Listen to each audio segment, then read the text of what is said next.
New Relight opticals and computerised I clinic. हमारे यहाँ Sarojini hospital के आई स्पेशलिस्ट डॉक्टर अवेलेबल। अपनी आंखों का मुफ्त मुआयना करवाइए। जी हाँ, sun glasses 99 onward, any number glasses from 250।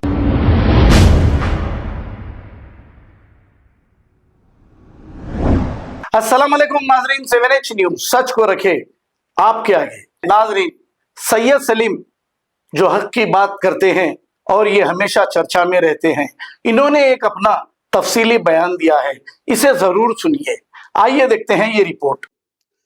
अस्सलाम वालेकुम दोस्तों, बहुत दिन के बाद आज मैं लाइव आया हूँ और ख़ास तौर से महाराष्ट्र के मुसलमानों के लिए ये मेरा वीडियो है। इसको ज़्यादा से ज़्यादा शेयर करें। सारे महाराष्ट्र के अंदर मेरा ये पैगाम वहाँ के मुसलमानों को पहुँचाएं। अज़ीज़ दोस्तों, इलेक्शन चल रहे हैं और इलेक्शन के अंदर कोई किस्म का मैनिफेस्टो या कोई किस्म का प्रोग्राम नहीं है।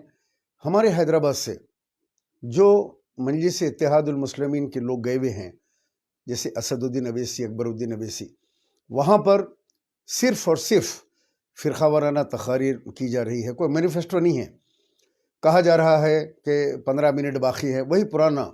इस 15 मिनट की तकरीर और हिंदू देवी देवताओं को बुरा भला बोलने के बाद हिंदुस्तान का जो माहौल ख़राब हुआ था और आज तक वो माहौल ख़राब है।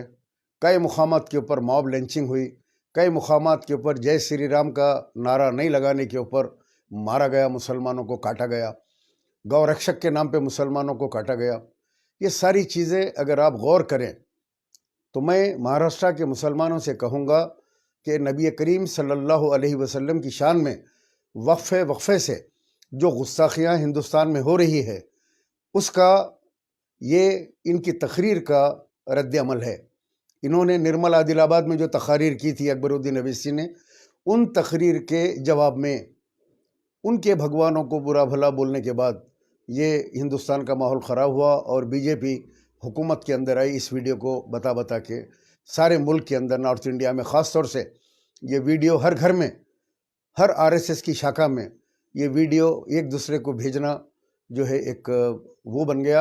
और उसके बाद का नतीजा ये निकला कि यूपी के अंदर योगी की हुकूमत आ गई और वहाँ से हर थोड़े दिन के अंदर नबी करीम सल्लल्लाहु अलैहि वसल्लम की शान में गुस्ताखी हो रही है। तो मुसलमानों से मैं ये कहूँगा कि वहाँ पहुँचे हुए हैं और वही 15 मिनट की बात क्या करेंगे। 15 मिनट पुलिस को हटाने से क्या होगा। तेलंगाना के जैनूर में, आसिफाबाद में कुछ महीने पहले एक फसाद हुआ। सैकड़ों मुसलमानों के मकानात, दुकानात, सारे कारोबार जला दिए गए। ये 15 मिनट की तकरीर करने वालों से मेरा सवाल है, क्या आप लोग 15 मिनट के लिए जैनूर आसिफाबाद गए? अल्लाह को गवाह रख के कहो, मुसलमानों पूछो उनसे, क्या जैनूर आसिफाबाद के अंदर जो बर्बादी हुई, जो तबाही हुई मुसलमानों की तेलंगाना के अंदर, क्या असदुद्दीन अवैसी या अकबरुद्दीन अवैसी वहाँ का दौरा करे?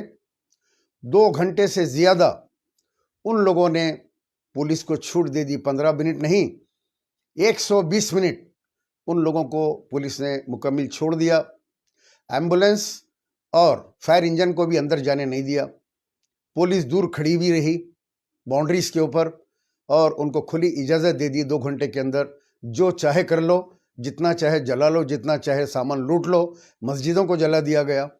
लेकिन ये लोग यहीं तेलंगाना के अंदर जाके जैनूर आसिफाबाद का दौरा नहीं किए, ना वहाँ के मुसलमानों के आंसू आज तक पहुँचे।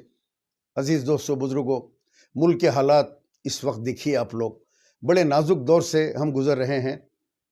तकरीर करके राह फ़रार इख्तियार करना और हैदराबाद सिक्योरिटी के अंदर वापस आ जाना और यहाँ पे आके दोनों भाई अपनी अपनी सिक्योरिटी के अंदर घर से निकलते हैं। 10-10 कमांडोज इनके साथ होते हैं, तो इनके ऊपर तो कुछ होने वाला नहीं है। लेकिन वो मुसलमान जो थोड़े थोड़े जो है जत्थों की शक्ल में अज़ला में, गाँव में रहते हैं और वहाँ जो कुछ होता है तो उसका अंजाम मुसलमानों को भुगतना पड़ता है, ये चले जाते हैं। महाराष्ट्र के अंदर बीजेपी बहुत कमज़ोर थी। बीजेपी को ताकतवर बनाने के लिए इनको बुलाया गया। ये लोग वहाँ पहुँचे और जो तकारीर हो रही है उससे बीजेपी को सांस लेने का मौका मिला। एक तरफ आप लोग गौर करें कि बीजेपी का वोट अब जो इत्तलात आ रही है एक तरफा हो गया है। ये 15 मिनट की तकारीर से वो लोग भी निकल गई है कि 15 सेकंड काफ़ी है। तो 15 मिनट 15 सेकंड पे इलेक्शन हो रहा है और एक नारा लगाया जा रहा है कि तेरा मेरा रिश्ता क्या, ला इलाहा इल्लल्लाह। ये इलेक्शन है। इलेक्शन के अंदर मैनिफेस्टो की बात करो, काम की बात करो। जिस तरह 10 साल पहले अकबरुद्दीन अवैसी आपने औरंगाबाद में एक बड़े ज़मीन के ऊपर एक पत्थर लगाया, संग बुनियाद रखा और कहा कि यहाँ बहुत बड़ा स्कूल गरीब बच्चों के लिए खोलूँगा मैं, कॉलेज भी खुलेगा, स्कूल भी खुलेंगे। 10 साल से उस पत्थर के ऊपर जो है कुत्ते बिल्लियाँ ये बैठ के जो गलाजत कर रहे हैं उस पर, उसकी बात नहीं की जाती।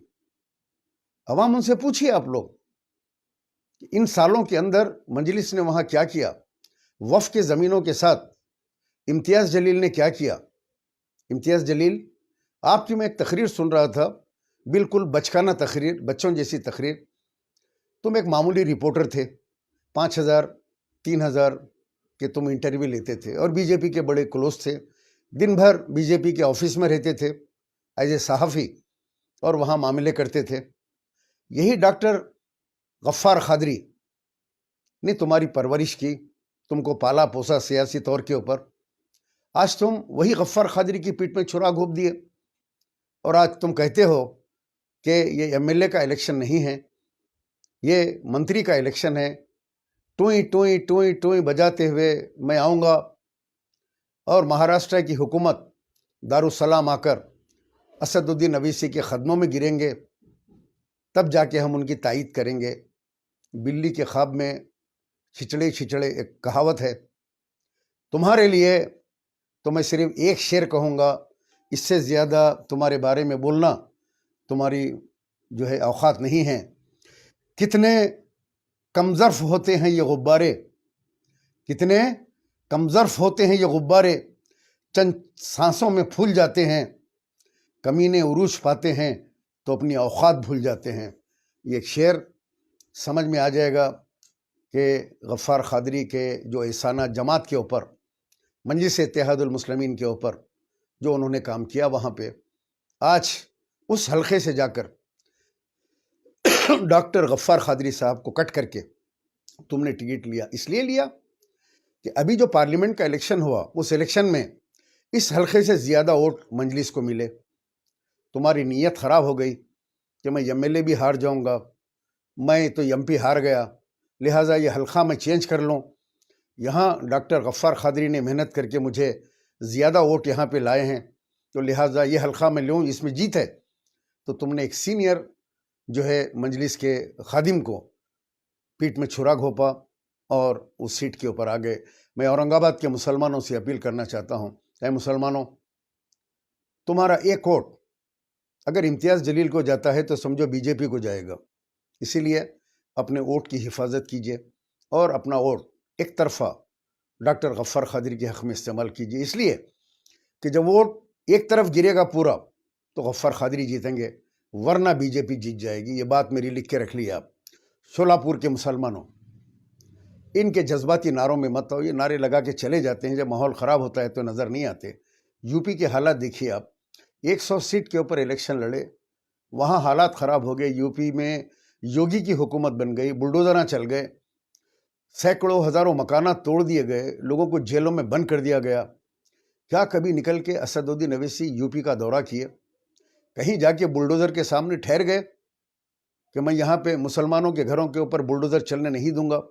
बल्कि आज तक वो यूपी में नज़र नहीं आए। फिर इलेक्शन आएगा तो फिर यूपी में कोई नया नारा लेके यूपी में आएंगे, और जिन लोगों के साथ इत्तेहाद का नारा देते हैं वो लोग बीजेपी के लोग हैं। एक वक्त में कशवाहा के साथ इत्तेहाद की बात करें कि ये पार्टी के साथ मैं इत्तेहाद कर रहा हूँ, वो बाद में बीजेपी ज्वाइन कर लिया। यानी बीजेपी के लोग मिल के इनके साथ ये इत्तेहाद करते हैं। यही औरंगाबाद महाराष्ट्र के अंदर नारा दिया, जय भीम जय भीम, और एक सीट वहाँ पे एमपी की जीत गए और धोखा दिया दलितों को।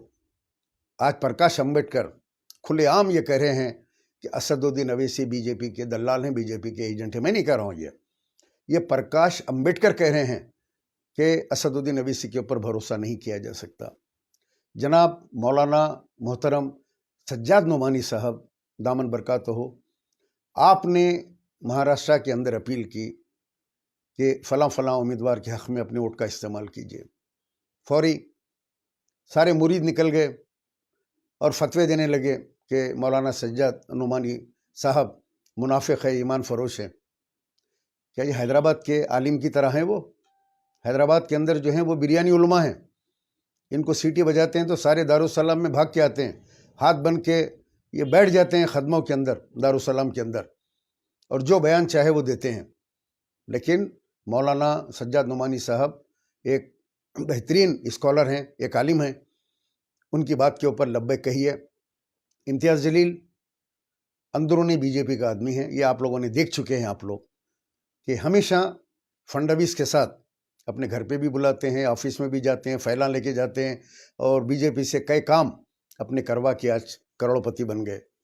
एक बैठ के फिरने के लिए मोटरसाइकिल नहीं थी, अब मैं नाम नहीं लेना चाहता किसने इनको पहली मोटरसाइकिल दिलाई थी बैठ के फिरने के लिए। इसीलिए तो कहा कि अपनी औकात भूल जाते हैं, ये शेर इसीलिए कहा। शोलापुर के मुसलमानों से मेरी अपील है, जज्बात में ना आए। वो कांग्रेस की सीट है और कांग्रेस के उम्मीदवार को कामयाब कीजिए। आपके काउंसलर्स भी वहाँ पे हैं, और वो सीट शिंदे साहब की बेटी जो एमपी बन गई, वो सीट खाली हुई, और उस सीट के ऊपर जज्बात में मत आइए। ये एक बार अगर इनके ख़दम वहाँ जम गए तो फिर उसके बाद के जो हालात होंगे वो आपको झेलना पड़ेगा। मुसलमान जो है अपना वोट कांग्रेस के हक़ में दे, कांग्रेस की सीट को बरकरार रखें। बाकी जो दूसरे एरिया हैं उन इलाके में तो वहाँ पे मजलिस का आने जाने का कोई सवाल ही पैदा नहीं होता। आपके धुलिया के मुसलमान, मालेगांव के मुसलमानों से मेरी अपील है कि वो जो डोगले मुफ्ती साहब हैं, इस्माइल साहब, जो कभी new Relight opticals and computerised I clinic. हमारे यहाँ सरोजनी हॉस्पिटल के आई स्पेशलिस्ट डॉक्टर अवेलेबल। अपनी आंखों का मुफ्त मायना करवाइए। जी हाँ, sun glasses 99 onward, any number glasses from 250 onward, contact lenses any colour ₹99 onward. जो हजरात 60 साल की उम्र से ज्यादा है, हज और उम्रा जाना चाहते हैं, उनके लिए बिल्कुल free number glasses, free home delivery और free eye checkup. New relight optical, Talab Katta, main road, opposite to Baba Bahauddin दरगाह। मोबाइल 9848392127। खबर है शहर की, खबर है गाँव की, खबर है सारी दुनिया की। 7H न्यूज पसंद आए तो लाइक कीजिए, शेयर कीजिए और सब्सक्राइब करना ना भूले। 7H news.